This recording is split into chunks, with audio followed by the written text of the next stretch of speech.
Today on Palliative Care Perspectives, we're joined by Dr. John Hetherington and Rob Sands. Both have had a long involvement with GV Hospice over its last 37 years since conception.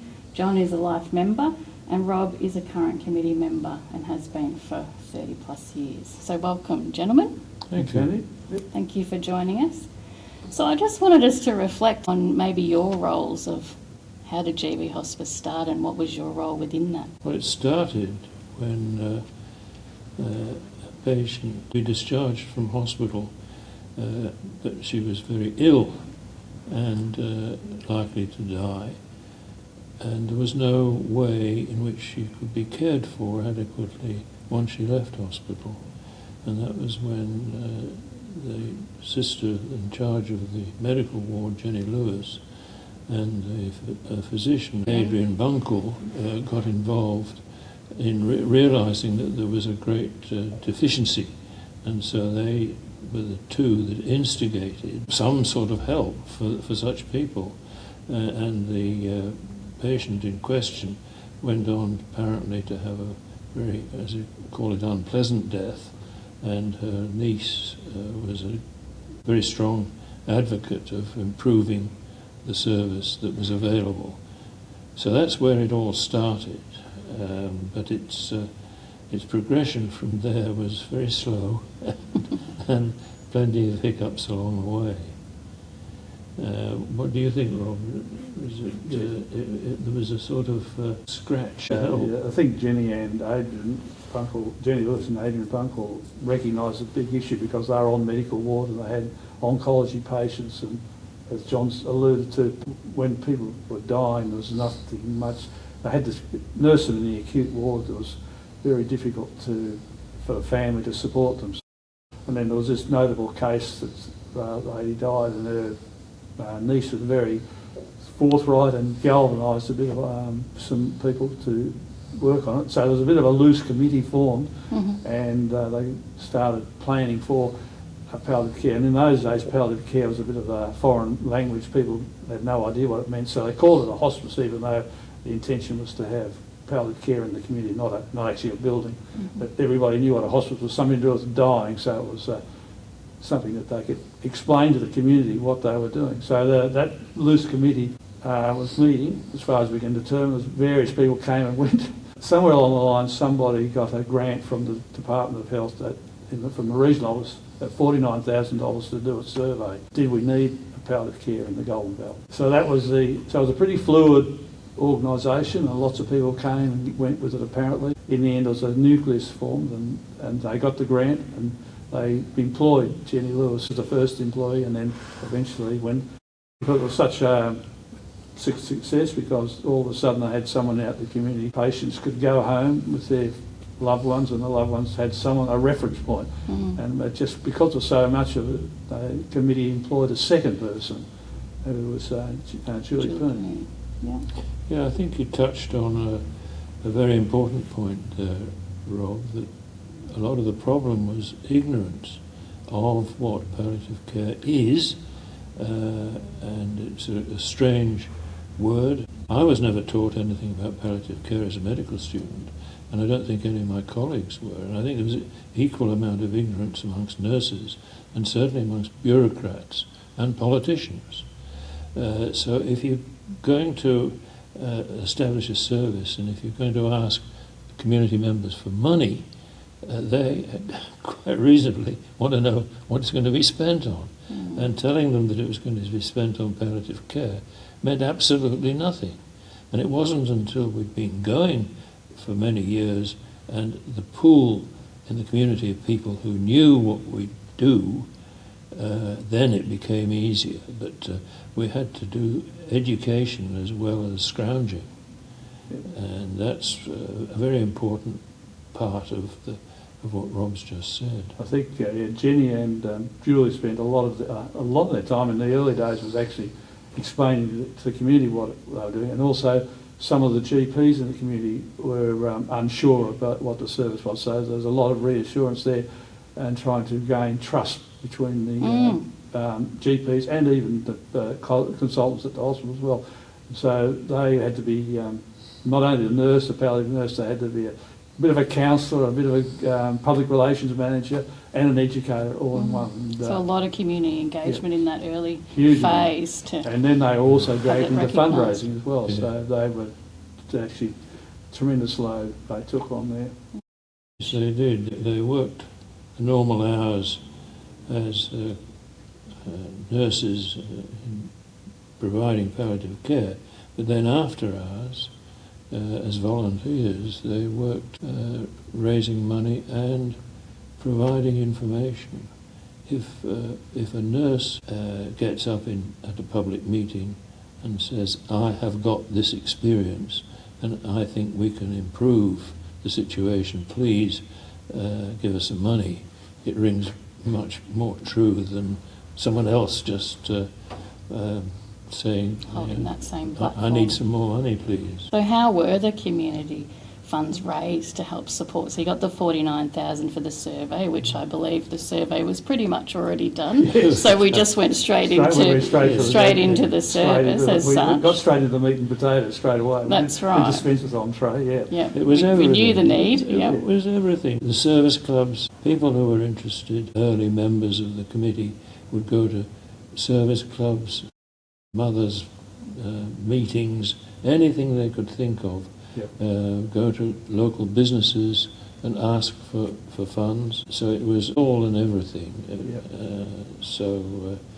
were was cake difficult. stalls, I hear, and Yeah. Oh, there was cake All stalls sorts of in the things. Queen's Gardens and on a rainy Saturday morning.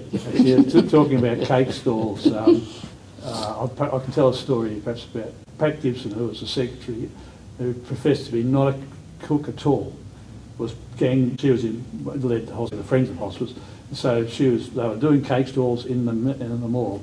Anyway, we had a committee meeting and Pat said, "I'm bemoaning the fact that she'd gone to all this trouble to do the cake, so it's up and there's people coming along and poking all the things just before they bought them," and she was bemoaning. And I was gauche enough to say, "Well, you know, the cake stores are raising a bit of money, but basically we need to raise a lot more money." And anyway, luckily she didn't take my head off.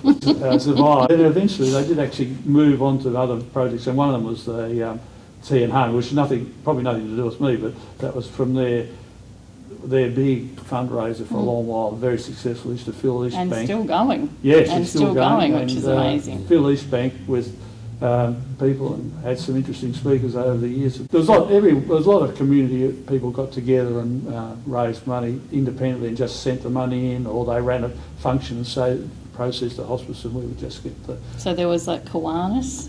Well, in the at one early point. days, Kiwanis actually. This is way back, way before John Outwood. Somehow, Kiwanis built a house round in Sunrise House, they call it. It was round in McAllister Street. Mm-hmm. They sold it and they put the funds, and somewhere along the lines the money went into what they called a foundation, which was separate to hospice. Mm-hmm. And so that raised money in its own right. And there was a committee there as well, it was a foundation. It was completely different, but raising money to aid palliative care and hospice. And over time it became a bit unwieldy because people got a bit confused who were you raising money for. At one stage they were hoping, when interest rates were very high, they were hoping to raise $1 million and then interest would actually help fund the service. Over time eventually the foundation was wound up and folded into the service. There were a lot of different people. We had an NGB that we were restored by various people around the town, and eventually was raffled. In fact, it was raffled twice because the first person got it and said, "I don't drive," and so they raffled it again. The wine auction as well. Wine auction required great skill on the auctioneers to wait until the assembled people had drunk enough to bid To get the freely. maximum effect. Yes. If you started it too early, they were still chatting and eating. And if you left it too late, they'd gone home. They were very successful. We had a couple of very good ones there with some dubious wine and dubious provenance, or dubious quality was sold at good prices. And everyone went home happy, but maybe not next day. Well, we had another, I remember one fundraiser, Peter Coplis asked us to help raise, he was going to reopen the Park Lake functions rooms. Anyway, Pat was doing the negotiation with Peter, and we were going to get a bit of the tickets, and then we were going to get a bit of something else. Then finally, at the end of the day, he said, "You'll get the lot." And then he wanted to have an auction. That's right, he wanted to have an auction as well. So he'd organised it himself, and Les was going to the auction here. And on the day, he said, "Right, I'll have free drinks and everything." So we got down there at 6:30, free canapes and drinks, and the auction was supposed to start at 7:30. So anyway, about 7 o'clock, Stephen got up to have a few words, and by that stage the noise is rising, and I had a few words to say, and by the time I got up there, I had some notes, and I looked at it. Everyone was actually, by that time, they'd had about 3 free drinks. They were absolutely, the job, they were away. And so I just said, "Thank you very much for coming along," thanked Peter, and sat down. And then poor old Les had to try and do the auction. And, I think he got 2 or 3 things auctioned, but I mean, it was all over.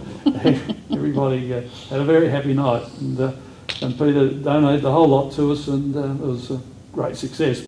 These were the sort of highlights of a long-lasting determination on our part to raise money, but also not just to raise it, to get government to appreciate what we were doing and how we were providing a much better service, and looking at the costs of helping patients at the end of their lives at home. We're talking about hundreds of dollars a day compared to putting them into hospital and costing thousands of dollars a day. But it was a very, very slow battle to get government to realise that. And it all came to a head with one delegation to the Minister of Health, which we managed to secure. And we went, I think there were about half a dozen of us on the delegation, including Julie Poon. And it was a spacious office, and there was the Minister behind his desk, and there were his acolytes and bureaucrats in a row behind him. And we were gathered in front, and Rob had a lot to say, and I think a few of us said a few things, but it was obviously not really impressing the Minister at all until Julie started. And Julie Poon saved the day. She was a nurse with by then huge experience in palliative care, and she told the Minister what it was all about. And you could see the clouds lifting in the room. And at the end of it, the Minister was favourably disposed to us, and indicated that he would encourage us to keep going and would provide a reasonable amount of money, not decided on the moment. But that was fine. We went away very happy. But unfortunately for us, Jeff Kennett called an election the next day. And so the Minister's words... So that paused that then. The Minister's words were not necessarily as valuable as they had been. However, he had signed the document that encouraged us, that it permitted us to continue to have some funding, some significant funding. But it was a year after that, it was a change of government, and it was a year before our business rose to the top and was attended to, and from that point on we were treated more reasonably by government. It really does all turn on Julie Poon's presentation to the Minister. We really do need to be very thankful to Julie. Absolutely. So got the money from the department finally after many conversations and lots of bureaucratic hurdles to Conversations jump is a polite word. Yeah. Still today we get the funding, which is great. Still it doesn't cover our after hours that we offer here at GV Hospice, which does set the service apart, I believe, from other services for sure. And still we're so well supported by the community. Why do you think that is? The original girls who really set the scene, because they demonstrated that community specialist palliative care 24/7 would work in a town, in a region like ours, because a lot of people could look after their loved ones at home, but at night time something goes wrong, what do you do? And so being able to ring somebody at 3 o'clock in the morning, say, probably someone they'd actually spoken to during the day, who said, do this, do that. Oh, you're doing fine, don't worry about that. And it also avoided having to, perhaps in emergency, go to ED, sit in the queue there for 3 hours at 3 o'clock in the morning, whereas opposed to just picking the phone up and even perhaps getting a visit from the nurse come around. And so that was a huge change, and that sort of percolated through the community because people actually realised it's sort of a bit of power of a good word spread.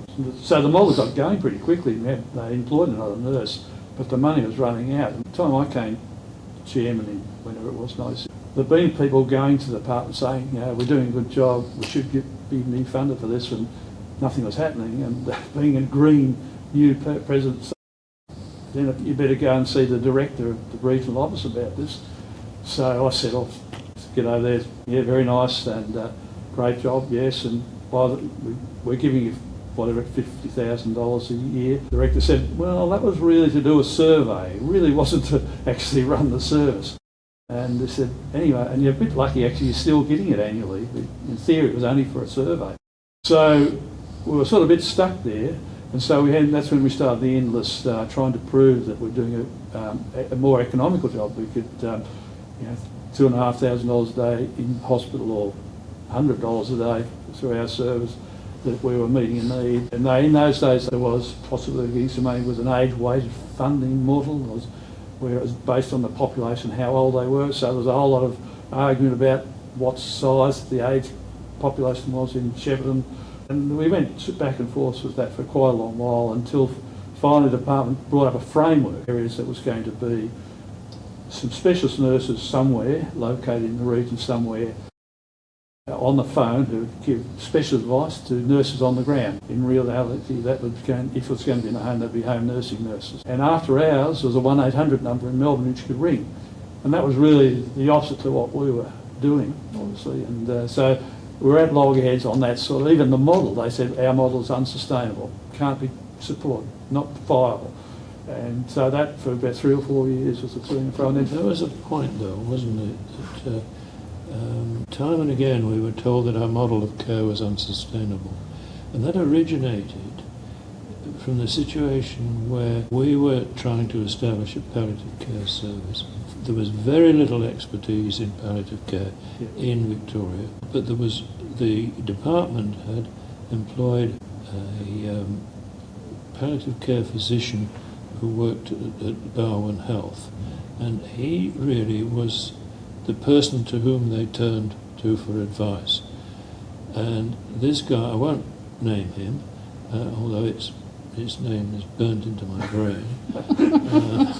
I won't say who he was, but he told the department that what we were trying to do was unsustainable. That meant that the department, the only advice they got from what they regarded as their professional advisor was the one that stuck.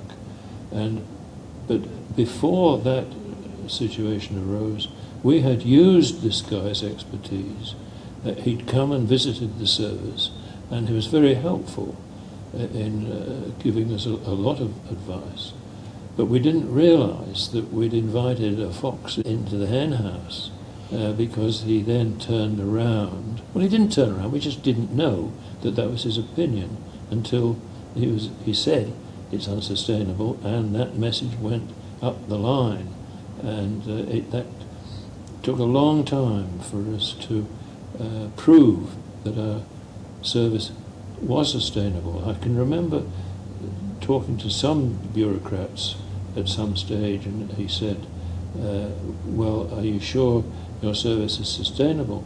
And I said, well, we've been going for 20 years. Is that not sustainable? So he had the grace to shut up. Eventually, to and fro, Jeff Kennett was in power, and they were brought in a thing called compulsory competitive tendering for all services, and local government in particular got hit with that. But in the health sector, only palliative care was actually subjected to competitive tendering. So we had to tender for the service in the Hume region, and we actually did a little consortium with ourselves and the Base Hospital and Benalla Hospital and the Mercy Palliative Care Service at Albury, who used to do Wodonga. And so we put together a tender. Jenny Twelther was a coordinator at that stage, spent an awful amount of time and effort on that, and a few of us did a bit as well. Anyway, the upshot of it was we didn't win the tender. They gave the tender to another organisation in the based around Wangaratta, and so that was that. So finally we came to the Rubicon had to be crossed, and we had a meeting with the regional office, and we said, what's going to happen? I said, well, basically you're out of business. The service will be run by this other organisation. They'll have specialist people over there. It'll be the home nursing service can go to them for advice, and there'll be the 1-800 number. So that was basically the end of the road for hospice, and that's the stage where we had another, which John just mentioned before. We ended up going to see the minister again, and that was where finally he said, well, I agree, your model's working, I'll do what I can to change the way things are happening, and we went away, and of course the election was called, and it took another 12 months for the wheels turned. But once that happened, complete change of emphasis of the department. People swung right around. We became, for a start, sort of were supportive, but then over time we've become more an example of what can be done for this model, an example of the model. So then it was upwards. But in the meantime, it was a pretty tough time. Money was very short. More than 2/3 of the money to run the service was raised by the local community. Sometimes we'd have the meeting at the board meeting, we'd say, have we got enough money to pay the nurses' entitlements for the next month, basically? And luckily the answer was always yes. It wasn't a month, it was 2 weeks. Anyway, luckily we never got to that, but the people of the Golden Valley were very generous. And in those days, a lot of people were involved helping out in particularly in admin and fundraising, all that sort of thing. So I got pretty close, and that was one case where the foundation was a bit of a support, because even when we're down, the department knew how much money we had, so when we're down to next to nothing, we in the back of our minds had, well, we might be able to tap the foundation. So we pushed to the edge a bit more than we might have run the white flag up a bit earlier. We talked before about it, I think it was persistence. That little committee just kept, I had nowhere else to go anyway, so they just kept going until finally we all worked out. Yeah, basically the government paid a reasonable amount of money for 9 to 5 days a week. It's the after hours and the weekends that the community paid for. To begin with, when nobody understood palliative care, it was very difficult. Later on, when we had been involved with so many families, not just the patient, it's the family that is so important, we were able to assist, support and educate families to look after their loved ones at home. And that was so important. It went on to the point where, yes, we've got enough money to be proactive, and that is probably I've been involved over my career with so many medical organisations, and never until this one have I been in an organisation which was proactive. If it needs to be done, let's do it. And if we have to hire somebody to do it or reshuffle, we can do it.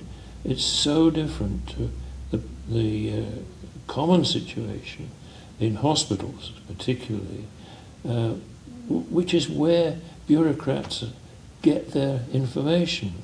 It's their pattern, their whole business is based upon what happens in public hospitals. And this is where our service is just so different, because we obviously liaise very closely with the public hospital, and we save them a lot of money because we look after patients at home, otherwise they would have to look after them in hospital. But it was so difficult, but the ripples, once they spread, they go on wider and wider, and we get more and more people involved and wanting to help.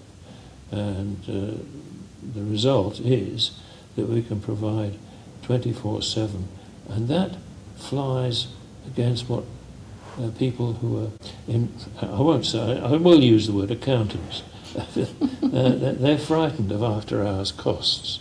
We are able to show that by knowing not only our patients but their families, knowing them, we can provide very cheap after-hours care compared to the after-hours care in hospital. And that has been proven by our figures over and over again, that it is not more expensive to provide 24 hours 7. We do it, and we've been doing it for, what you say, 37 years. Yeah. So let's hope we can do it for another 37, because our autonomy is very important. And I think there's 3 things that we really do need to hang on to. Be autonomous, have no waiting list for a patient who requires care or family who requires care, and no charge at the point of service. Once things are rolling, then there are various sources of money for pensioners or this, that or the other. But the first thing is immediate service at no cost. And those 3 things are vitally important. Just picking up on the 24-hour service, I think nowadays there's a lot of work, the service is doing a lot of work to make sure that people aren't being prepared so that they don't have to use it so much after hours. Because the whole concept of palliative care is geared to try and empowering people so that they don't get panicked in the middle of the night and have to ring up. But in the early days, of course, that was a bit of a holy grail. Was still, and we also had no money, of course, and after hours was double time or whatever it was. So it was a bit of a challenge for the original committee. So very fortunately for us, the nurses agreed to do time and lieu, which saved the day, because what they did, instead of taking the cash, they just took time off in hours time, and the service used that for quite some time as a way of keeping that 24-hour service affordable for the service. Viable, So those nurses put themselves right out to help the service keep the service going. Time when money had been tight, and we were having fortnightly committee meetings to decide whether we could keep going, whether we could pay the wages, and we hung on in there. And a little while later, probably a couple of years later, maybe even longer than that, because by the time we were well funded,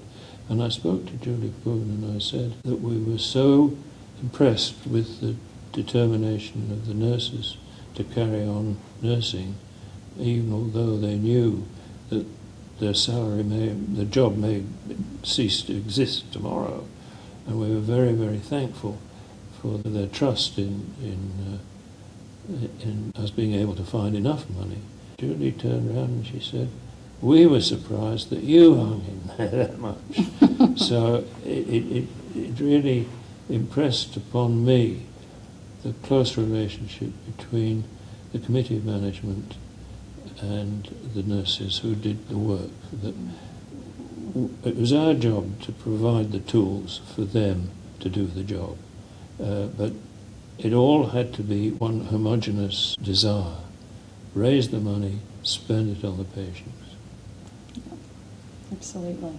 And so a big component of our fundraising, and still today, is the op shop, which came about originally from, was it a Jemison donation, I believe? Well, the op shop started a bit earlier than that. We had a member, I'm not sure he was on the committee, Nigel Forsyth, who was a dentist here, and he'd seen hospices in UK, and they had op shops there. So Nigel had the idea of having an op shop here, so he and his wife were the first instigators of it.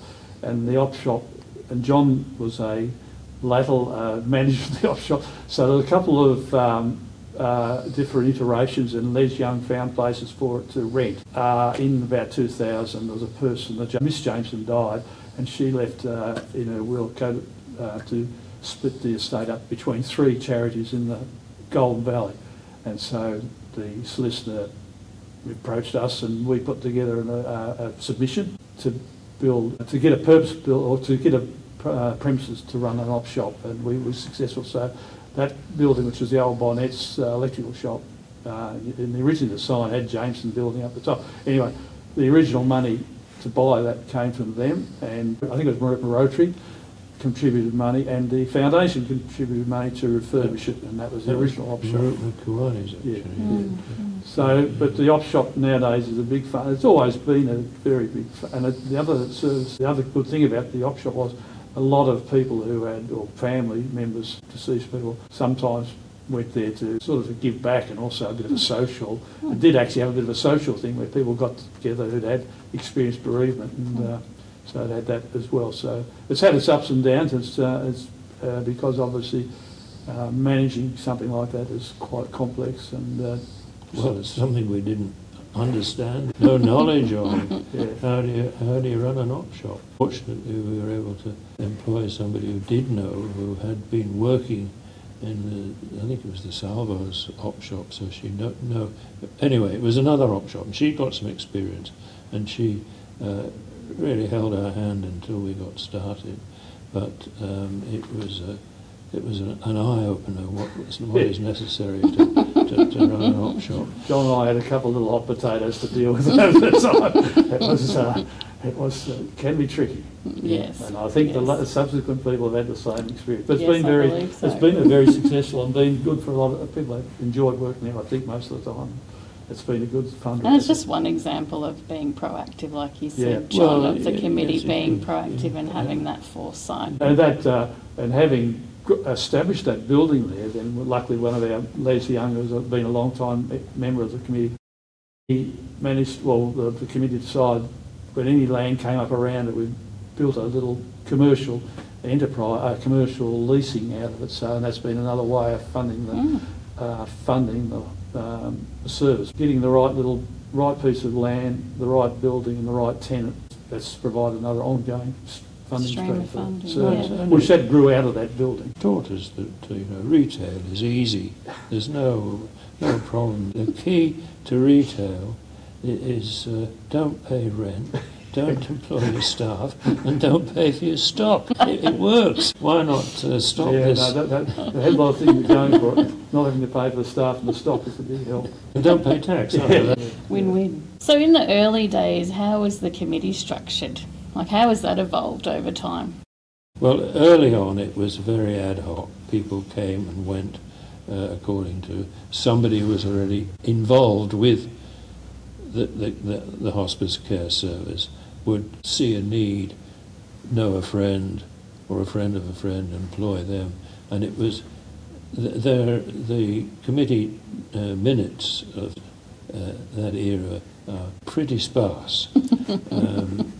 But when we really got cracking about 1902 or 3, we've been going about 5 years, there was a definite committee management of 12 people, a president, a vice president, the usual executive officers, and of course the nurse coordinator, I think, was the title we had.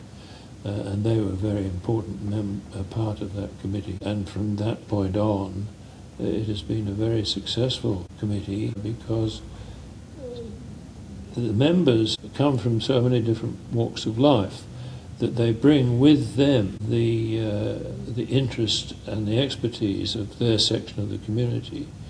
Along those lines, we've been very keen to have a member of the clergy on our committee, and we've had some very dear friends from the local clergy who have helped a lot. And right at the very beginning of the properly structured thing, we had definite consideration of the ethics, which involved the coordinator, local clergyman, and a couple of lay people as well. And so specifically the ethics of the organisation stem from that small group who didn't decide, gave advice as to where we should go. It's been very useful to have those different electorates coming together as a committee. What the ethics, one of the very first sort of things they laid down was that they weren't going to be involved in euthanasia.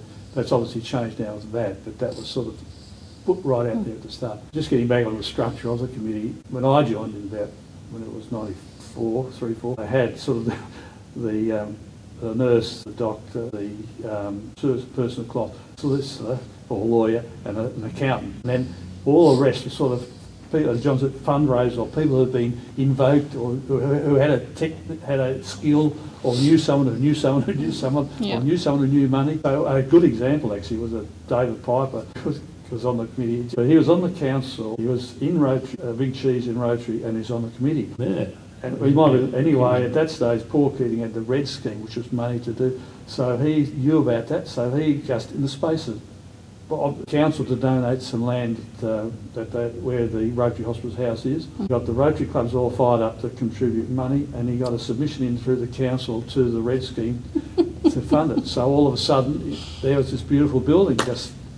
And that was basically... Not this one. No, the original was around in Packham Street. That was originally, sort of one person who knew what to do, was involved, and everything just happened. So there's a few instances of similar, not quite on such a grand scale, of people on the committee who knew things, who could organise, good organisers who could say, we can do this. And we had can, connections. I know someone who can get that. Right. And a lot of, in the early days when Ian Barker was going around, his big thing for, we're just raising money to employ nurses to deliver palliative care. All the rest, it was all admin, all that was donated, or people donating their time. And a lot of the committee members did a lot of admin early Yeah, on. Yep. A huge amount of work that the original honorary secretaries did. The accountants was all done voluntarily. We had a good lot of run with the hospitals, really, because we used to inveigle the hospital accountants to be on the committee at times. And at one stage, the hospital used to, because we were using their payroll system, they used to actually be the fund. They used to they'd hold the money for us, and we don't have to pay once a year, sort of thing. They would roll the payroll, and then we'd get a bill at the end of the year, rather than having to chase it all the time. That obviously didn't last forever. So we had a lot of help from that point of view, and from people who had skills that could work with them. So, Yeah, I don't know whether you felt this when you were president, but I was very aware as president that I was at the top of an organisation that was by then getting a lot of money from the public as well as some from the government. And I felt the responsibility of making sure that that was properly spent, properly accounted for, and it gave me great peace of mind to know that I had a competent secretary and treasurer who would look after the governance of the place and the financial structure. I think those positions are very important when you are managing, spending somebody else's money, and that's what we've been doing all along. I believe we've been spending it in the most effective way possible. We haven't wasted any, and I'm very happy to know that I was involved in an organisation that was honest in all its dealings with patients, its staff, and its fundraisers, its contributors, if you like. Very important part. Very good. I'll start with you, Rob. When you look back, what are you most proud of today when you sit here? Well, the fact that we're sitting here, because in that period leading up to that last ministerial visit, we were, as John, the sustainability was a huge thing, and we were running on the smell of an oily rag, and the nurses were absolutely committed. We had people like Adrian Bunkle and Paul O'Dwyer from the medical side contributing huge amount of resources. Oh, the wind, every other wind was blowing against us, but finally we just turned the corner, and the model was proven and it worked in this setting anyway. And so I'm proud of the fact that we actually managed to weather that period. And what I'm also most proud of the fact is that we've got a 24/7 specialist palliative care nursing service available to the people of Gold Valley. What about you, John? Well, I concur with most of what Rob has said. We did teach the bureaucrats and the pollies the truth about the service, but I don't regard that as a victory. What's pleasing is that after 37 years, the service, I can't say we because I'm no longer a member, but the service is providing exactly what I wanted it to be providing. So I love it dearly, and I wish it well to continue in the future, to remain autonomous and provide the service it does. Just building on right now where we're building into residential aged care, the fact that John said autonomous, we can actually do things that normally other organisations are constrained by all sorts of other linkages and whatever, so that now we can actually push on with that. The fact that our model of care, not only from the funding, but we're actually hitting those peacock levels for so long, consistently. Back about a couple of years ago when we had COVID, we were changing premises. We had our chief exec, our executive officer at the time, had an illness. There was about 4 things going wrong, and I thought, this will actually put the crunch on. People were struggling, and the peacock data never blipped. So that said to me, the model was instantiated so that no matter what happened, it was going to keep rolling. And just mention what peacock is. Well, it's a measure. It's a measure of patient outcomes. So it's called the Palliative Care Outcomes Collaboration, and it measures how well we manage people's symptoms, how well we manage the family during that, which we've always done very well in. We do very well. And we'll continue to do well in. Yeah. Congratulations to our nurses. So is that, and the fact that now you can sort of pursue research areas as well now with That's right. Some of those things which had certainly were never on the table before, and now there's enough resources, enough expertise, enough experience, enough education for you to push that on. That's something we haven't mentioned, isn't it? We did get involved in educating nurses. We realised that we had a small group of nurses who had some experience and skills in palliative care, but there were a lot of people, a lot of qualified nurses out there who would like to be involved in palliative care but knew nothing about it. So what to do about this pool of people? And we liaised with Eastern Palliative Care in Melbourne, who had instituted a program of education, and we sort of latched on to their plan and got them to come and help us. And it was a very useful means of educating already qualified and skilled nurses in the particular requirements of palliative care. And we've been very proactive in providing that education. We have, and continues today. That's very much a big part of I'm pleased to hear that. The nursing team doing further studies in palliative care to maintain our specialist standing. But I really want to thank both of you for your contributions to GV Hospice over the 37 years, and it's a credit to both of you and all those at the beginning that fought the fight, that we're here today, still providing the service, still with those core values that you've instilled. So thank you from us that are here today. Thanks, Annie. Thank you very much. Yeah, thanks for organising this opportunity.